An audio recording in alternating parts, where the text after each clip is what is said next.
سلام علیکم، چطورین؟ چه خبرم؟ امیدوارم که حالتون خوب باشه. خب امروز اومدم با یه ویدیو متفاوت چون قراره بیام توضیح بدم که کی مانیتایز شدم، تجربم در مورد یوتیوبر شدن و اینکه چه چالشایی داشتم، چی کارا کردم که مانیتایز شدم.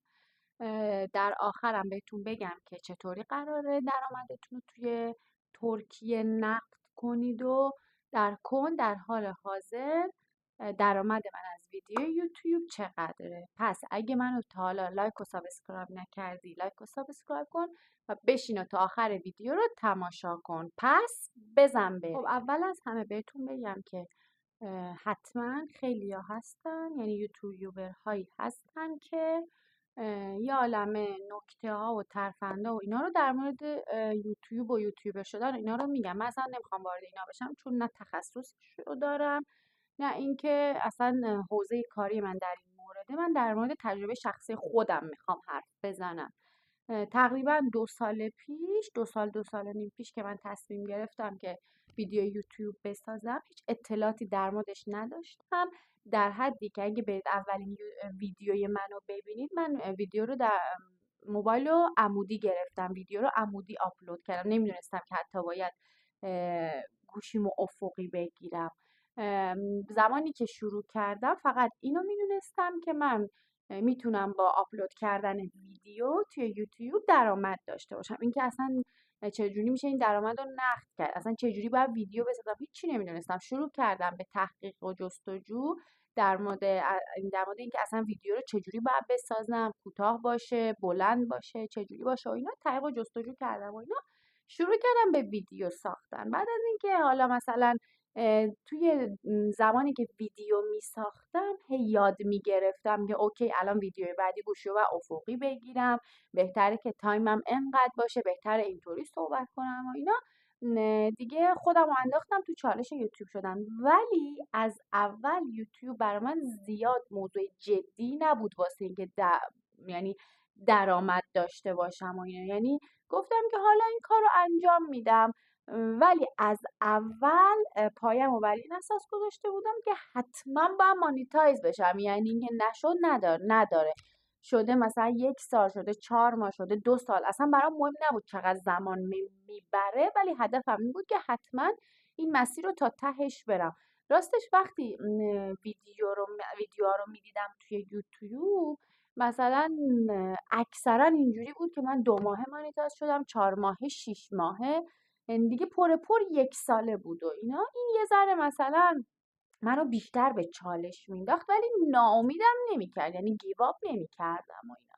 خلاصه هر چیزی که به ذهنم میرسید که میتونم مثلا در موردش ویدیو بسازم، اول از همه هدفم از ساخت یوتیوب این بود که تجربه هایی که دارم و به اشتراک بذارم که بقیه مثل من سوخت ندن یا حداقل کمتر سوخت بدن. یعنی اگه الانم ببینید ویدیوهای من کلا در مورد این مسائله.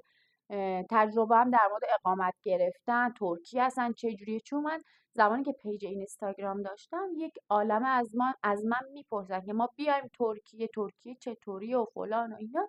من همون موقعشم وقتی یه نفر از من میپرسید اصلا مهم نبود غریبه باشه یا آشنا، هر چقدر که میتونستم و اطلاع داشتم در اختیارش میذاشتم. گفتم چرا این کارو نیم تو یوتیوب انجام ندم که مثلا آدمای بیشتری ببینن و اینا. یعنی که یه بار اینو توضیح بدم که بقیه بتونن استفاده کنن، تا اینکه یکی یکی مثلا بخوام به بقیه توضیح بدم. این شد که من شروع کردم به ویدیو ساختن و اینا. خلاصه یه تایمی گذشت، بعد شروع کردم به شورت گذاشتن، شورتام ویو بیشتر میخورد و اینا. ولی میگم که مثلا تا چند ماه اول حتی اصلا درگیر این نبودم که مثلا الان شده 4 ماه واچ تایمم انقدر شده نشده و اینا. بیشتر سعی میکردم هی پیجمو به بقیه معرفی کنم که سابسکرایب بگیرم. همون اولا سابسکرایب خوب میگرفتم. خلاصه این گذشت تا تقریبا 1 سال اینا شد، دیدم که من 1 سال گذشته مانیتایز نشده، ولی دیدم میتونم انگار که مثلا پتانسیل مانیتایز شدن رو دارم. چرا؟ چون که من مثلا ویدیو گذاشته بودم در مورد سرویس کردن دستگاه قهوه ساز فیلیپس، همچنان داشت ویو میخورد. ویدیو گذاشته بودم در مورد بلاگ گرجستان، همچنان ویو میخورد، کامنت میخورد، ولی خب تعداد آدمایی که پیجو میدیدن کم بود و اینا.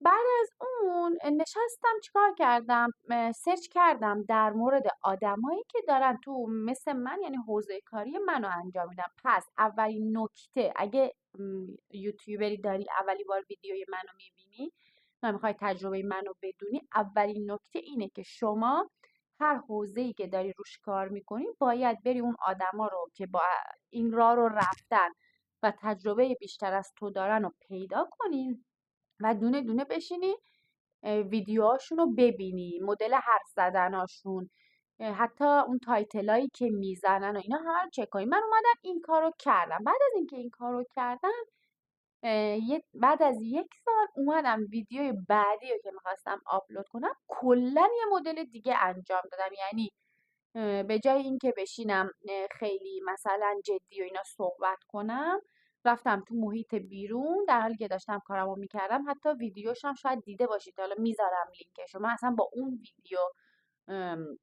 واچ تایممو پر کردم و اینا، واچ تایم و سابسکرایب گرفتم. بعد کلا مدل ضبط ویدیومو تغییر دادم، تایتلمو تغییر دادم، کاورمو تغییر دادم. کلا اصلا کاریو که قبلا میکردم یه مدل دیگه انجامش دادم. حتی ادیتم من متفاوت تر انجام دادم و اینا. ادیتم کلا دیدید یه چیز ساده، من زیاد کات و اینا ندارم. کسایی که منو دنبال میکنن میدونن ادیتم هم چیز عجیب غریبی نیست، ولی کیفیت چیزا و کیفیت ویدیو رو بردم بالا. این تغییر رو که انجام دادم، آقا ویدیویی که آپلود کردم اصلا هم نگاه نمی‌کردم که چند تا ویو خورده و فلان و اینا. یه عالمه درگیری ذهنی داشتم اون موقع.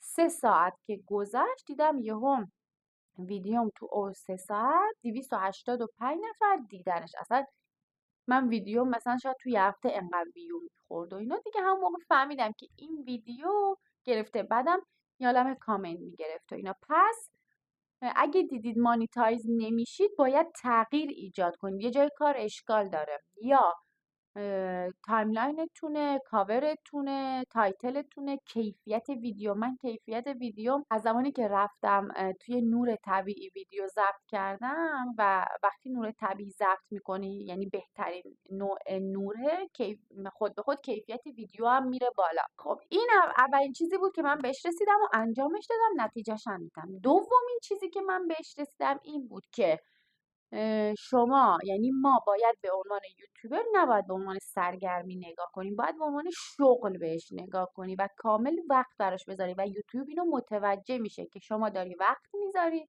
واسه اینکه تولید محتوا کنی یا نه. خب اینو چطوری متوجه میشه؟ اول از همه از کیفیت ویدیویی آپلود میکنی، بعد از طرفی استمراری که توی کارت داشته باشی. من از بعد از اون که شروع کردم که ویدیو گذاشتم، من همش تعداد ویوام و سابسکرایبام همش سعودی بود. یعنی از اون تاریخ در من 1 روز در یا 2 روز در میون من ویدیو میذاشتم، نتیجهشم میدیدم. ویدیویی هم که میذاشتم میدونستم که دارم چی کار میکنم. یعنی خیلی مهمه که قبل از اینکه بخواید ویدیو رو ضبط کنید به این فکر کنید که چه تایتلی دارید براش میذارید و اینا، چه عنوانی دارید میذارید. نه ویدیو رو ضبط کنید بعد براش عنوان پیدا کنید. این کار رو انجام میدم، نتیجهش هم میدم. پس نکته دوم این بود که شما باید به صورت جدی به یوتیوبر نگاه کنید و استمرار داشته باشید. من بعضی اومدن از من پرسیدن که چطوری مانیتایز شدی و فلان و اینا. این توضیحات رو بهشون دادم. شما اگه مانیتایز نمیشی تغییر ایجاد کن توی سبک ویدیوت.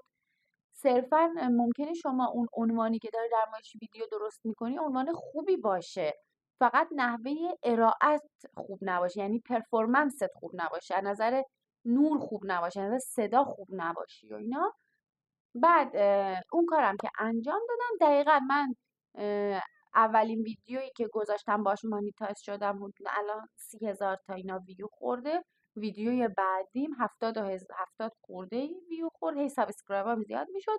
یعنی بخوام میانگین بهتون بگم، من الان تقریبا 1/3 سابسکرایبرم، 1/3 یکم بیشتر، من الان همچنان دارم ویو میگیرم. البته ناگفته نماند، من مثلا تقریبا تو این 2 ماه آخر من منظم مثلا ویدیو آپلود نکردم. بعد ویدیو که آپلودم نکنی خب یه جورایی انگار فراموش میشی دیگه، هی تو رو نیست که ساجست بده و اینا.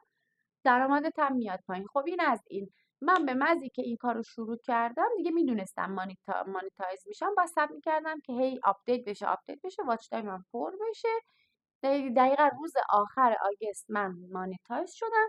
حالا زمانی که من مانیتایز شدم تازه از اینجا چالش من شروع شد، واسه اینکه حالا بیفتم تو این قضیه که چطوری باید درآمدم رو نقد کنم، این کار چطوری قانونی باشه، به شرکت ها بسپارم یا نسپارم، خودم انجامش بدم، اصلا چه مراحلی باید طی کنم و اینجور داستان. اولین چالشی که من داشتم این بودش که چون توی ایران اکثر کسایی که مانیتایز میشن، یعنی کسب درآمد میکنن از یوتیوب، شرکت ها براشون این کار رو انجام میدن، ویدیوی دقیقی در مورد این مراحل نبود. یعنی اولین چالش من همون مانیتایز شدن بود. یعنی دوستانی که در مورد یوتیوبر شدن و اینا ویدیو درست میکنن همه چیو خیلی خوب توضیح میدن، ولی چون شرکت ها مراحل رو براشون انجام میدن نمیدونم، دقیق نمیدونن یا من شاید ویدیوشو پیدا نکردم و اینا.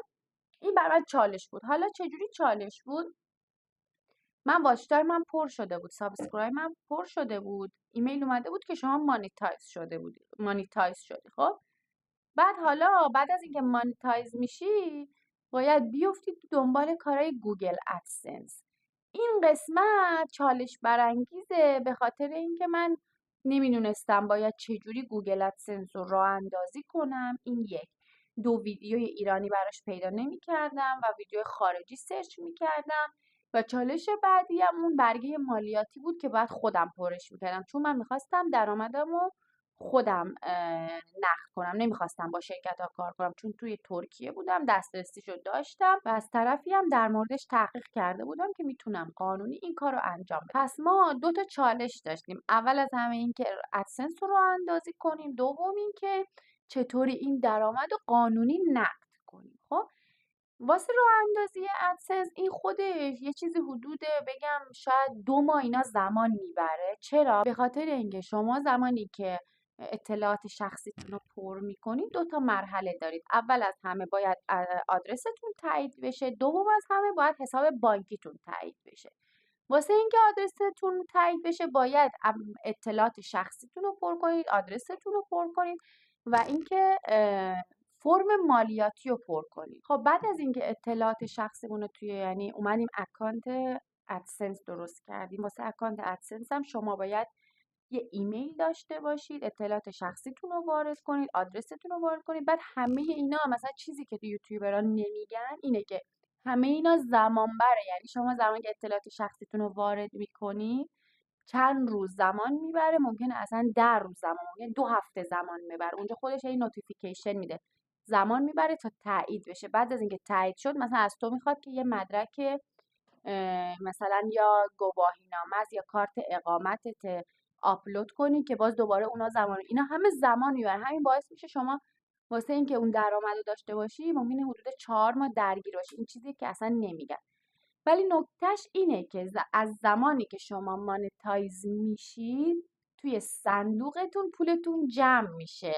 یعنی درسته 3-4 ماه زمان میبره تا شما اون پول رو دریافت کنید، ولی نکته خوبش اینه، یعنی نباید نگران باشید. هر چیزی که کسب درآمد کنید توی اکانتتون هستش که بعدا مراحل رو که طی کردید میتونید دریافتش کنید. بعد از اینکه تمام اطلاعات اوکی شد، کارتتون هم اوکی شد، یه نکته اینجا هست واسه کسایی که توی ترکیان و میخوان درآمدشون رو خودشون نقد، یعنی این مراحل رو طی کنن، در نظر بگیرید اون کسی که قراره حساب به نامش باز بشه، گوگل ادسنس هم باید به اسم همون باز بشه، ایمیل هم باید به اسم همون باشه. کسایی بودن که مثلا طرف اومده ادسنس به اسم خودش بوده اما حساب بانکی به اسم همسرش بوده، بعد اینو وریفای نکرده، دوباره اون مجبور شده بیاد همه کارا رو از اول انجام بده. من اینو میدونستم، از همون اول همه چیو به اسم آرمین باز کردیم، یعنی ایمیل و ادسنس و حساب و اینا. حالا میگم دلیلش چیه و اینا، چرا این کارو کردیم. خب بعد از اون که شما اطلاعات رو وارد کردید اونجا، اطلاعات شخصیتون تایید شد، کیملیکتون یا همون لایسنستون تایید شدش، باز اینا همه زمان میبره. شما باید فرم مالیاتی رو پر کنید. اگه تا اینجای ویدیو اومدی لایک کن لطفا، سابسکرایب کن، از تو وقتی نمیگیره ولی بر من خیلی با ارزشه. اگه خوشت اومد، اگه نیاز داشتی بر من کامنت بذار که یه ویدیو ضبط کنم نشون بدم که اون فرم مالیاتی رو توی ترکیه دقیقا باید چطوری پرش کنی. بعد از اینکه فرم مالیات رو پر کردی که این خودش یه داستانی داره، یک عالمه، ما سرچ کردیم و تحقیق کردیم که دقیقا کدوم گزینه ها رو بزنیم که یهو مثلا مالیات زیادی ازمون کم نکنه. و این مالیاتیه که همه یوتیوبرها به آمریکا باید پرداخت کنن که دوباره این فرمو که ارسال میکنی دوباره چند وقت طول میکشه که بهت تایید کنه. حالا این وسط همش شما داری درآمدزایی میکنی دیگه. بعد از همه اینا که انجام دادیم، شما باید چیکار کنی؟ باید آدرس تو تایید کنی. برای اینکه آدرس تایید بشه باید یه کد برای شما ارسال میشه. کدی که ارسال میشه به این صورته و حتما دیدین دیگه، این شکلیه. خب توی ترکیه من شنیده بودم که این کد خیلی دیر به دیر میرسه یا خیلی اصلا به دستشون نمیرسه، ربطی هم به ایرانی و غیر یعنی به ایرانی بودن نداره. خود ترکا هم این چالش رو دارن که این نامه سر تایم به دستشون نمیرسه و اینا. یعنی ما پی اینو به تنمون مالیده بودیم که ممکنه 3-4 ماه درگیر این باشید، چون 3 بار حق ارسال دارید که مثلا نامه به دست من نرسه دوباره ارسال کنید. ما دیگه زدیم که نامه برای ما ارسال بشه، باید 1 ماه صبر میکردیم که چون 1 ماه توی تایم دارید که این نامه به دستتون برسه. 3 هفته که اینا گذشت نیومد، من دوباره رفتم درخواست دادم که نامه بیاد، ولی دقیقا سر 1 ماه نامه اومد برامون که کد تاییدمون توش بود. یه هفته بعدش هم که یعنی توی 1 ماه و نیم 2 تا نامه به دست ما رسید. خدا رو شکر من در مورد این نامه ها چالش نداشتیم. بعضیا بنده خدا مجبور شدن تا PTT مرکزی، یعنی پست مرکزی برن که بتونن اینو داشته باشن. حالا به اینجا که رسیدیم، کد تایید شد، تازه ما وارد این میشیم که چطوری گوگل ادسنس رو به حساب باز کنیم، چطوری این مراحل مالیاتیش چطوره، مراحل قانونیش چطوره. اگه که میخواین بدونید چطوری میباید این مراحل رو طی کنید، حتما برام کامنت بذارید، تو ویدیوی بعد کامل براتون توضیح بدم که چطوری باید به طور کاملا قانونی درآمدتون رو توی ترکیه نقد کنید، چه حسابی باید باز کنید. اینا یه عالمه، یعنی ما یه عالمه چالش داشتیم در موردش، ولی دیگه چون الان ما میدونیم چطوری، کامل میتونم بهتون توضیح بدم که چه کارایی باید انجام بدید که درد سر نداشته باشید، راحت‌تر بتونید دریافت کنید. خب ما این مراحل رو رفتیم انجام دادیم. اگه میخواین بدونید حتما برام کامنت بذارید که در موردش ویدیو بسازم. انجام دادیم و تقریبا بعد از حدود 5 ماه ما تونستیم درآمدمون رو نقد کنیم به صورت کاملا قانونی. حالا میخوام بهتون بگم که مثلا یه دونه از ویدیوهای من چقدر درآمد داشته، چقدر ویو خورده، یعنی عملکردش چطوری بوده. واسه اینکه شما بتونید مقدار دریافتیتون رو از یوتیوب بررسی کنید، بدونید که چقدر حدودی درآمد دارید، شما 2 تا فاکتور دارید. یه دونه RPM دارید، یه دونه CPM دارید.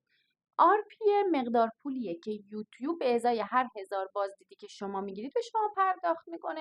CPM مقدار پولیه که شرکت ها بابت تبلیغی که میخوان به یوتیوب بدن پرداخت میکنن. خب چیزی که برای شما مهمه در واقع جفتشه، ولی خب به صورت سطحی RPM که بیشتر جلب توجه میکنه که میگه به ازای هر 1000 بازدیدی که میگیری مثلا $4 $5 به تو پرداخت میکنم. اما وقتی CPM رو برید بررسی کنید، مثلا میبینید که مثلا واسه یه دونه ویدیوتون CPMتون مثلا 500 لیره، یعنی اون شرکت بابت تبلیغ گذاشتن روی این ویدیو مثلا میگم حاضر شده انقدر پول پرداخت کنه، اما CPM روی یه ویدیو دیگه که برید بررسی کنید ممکنه 130 لیر باشه. خب پس اگه بخواین عمقی بهش نگاه کنید، CPM هم خیلی چیز مهمیه.